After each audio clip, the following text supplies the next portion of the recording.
Halo sobat, sedulur semuanya.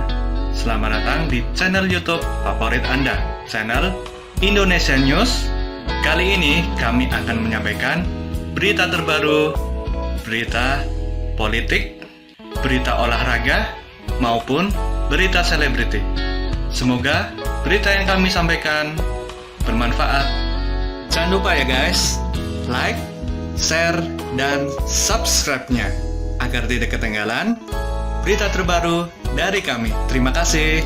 Salam NKRI, salam sejahtera. Sambo ngaku panik Yosua tewas, telepon 2 jenderal ceritakan tembak-menembak. Jakarta, mantan Kadif Propam Polri Ferdi Sambo mengaku panik usai Brigadir N Yosua Huta Barat tewas ditembak di rumah dinasnya. Sambo mengaku menelepon 2 jenderal yang menjadi anak buahnya saat itu dan menceritakan skenario tembak-menembak.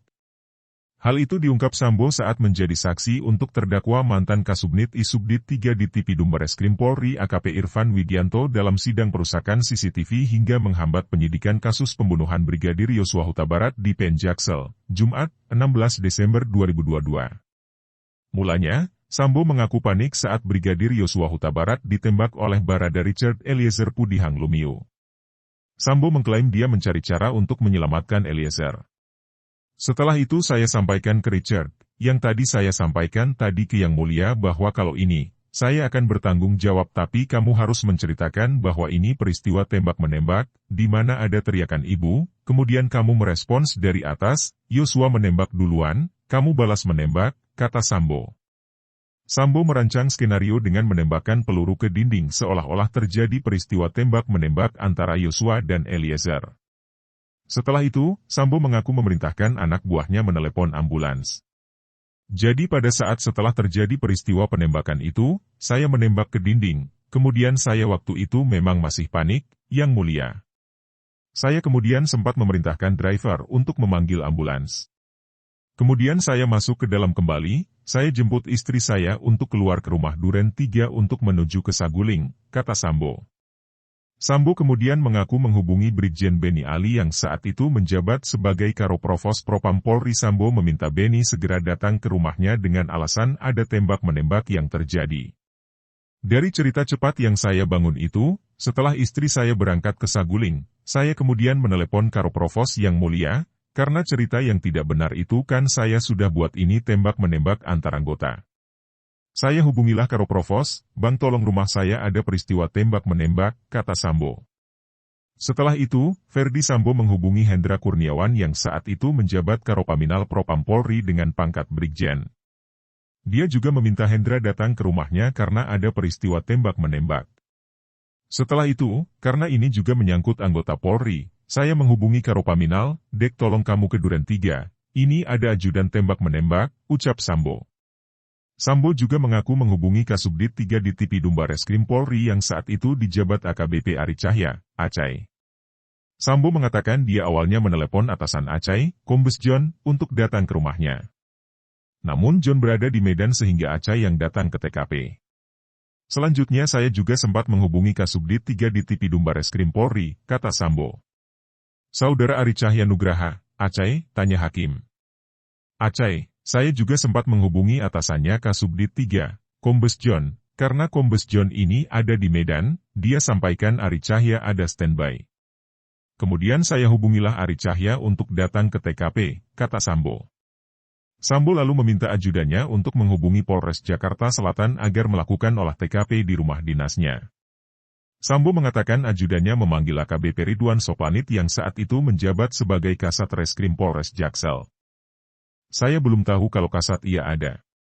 Kemudian salah satu ajudan menyampaikan bahwa kasatnya ada di rumah, sudah kamu panggil datang ke TKP, kata Sambo.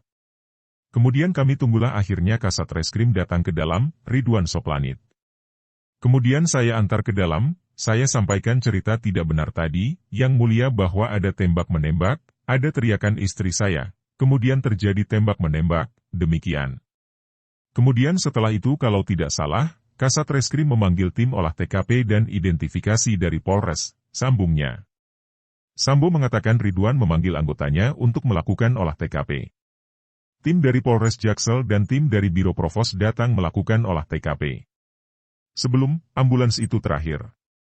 Setelah tim olah TKP datang, dari Provos juga datang, ada Kombes Susanto dan ada anggotanya, kemudian tim olah TKP masuklah ke TKP untuk melakukan olah TKP, kata Sambo. Dalam perkara ini, AKP Irfan Widianto didakwa merusak CCTV yang membuat terhalanginya penyidikan kasus pembunuhan Yosua Huta Barat. Perbuatan itu dilakukan mantan Kasubnit Isubdit 3 di Tipidum Bareskrim Polri bersama 6 orang lainnya.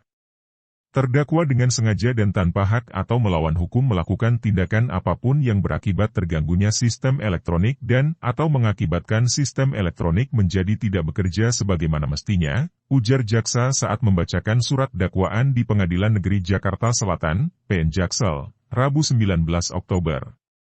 6 terdakwa lain yang dimaksud adalah Ferdi Sambo, Kompol Baikuni Wibowo, AKBP Arif Rahman Arifin, Kompol Cak Putranto, Hendra Kurnia, dan Agus Nurpatria. Mereka didakwa dengan berkas terpisah. Irfan didakwa dengan pasal 49 Yungto pasal 33 dan pasal 48 Yungto pasal 32 ayat 1 Undang-Undang Nomor 19 Tahun 2016 tentang perubahan atas Undang-Undang Nomor 11 Tahun 2008 tentang Informasi dan Transaksi Elektronik, UITE. Yungto pasal 55 ayat 1 pertama KUHP dan pasal 233 KUHP dan pasal 221 ayat 1 kedua Yungto pasal 55 ayat 1 pertama KUHP. Terima kasih telah mengunjungi channel kami, semoga bermanfaat, salam sejahtera selalu, jangan lupa like, komen dan subscribe-nya.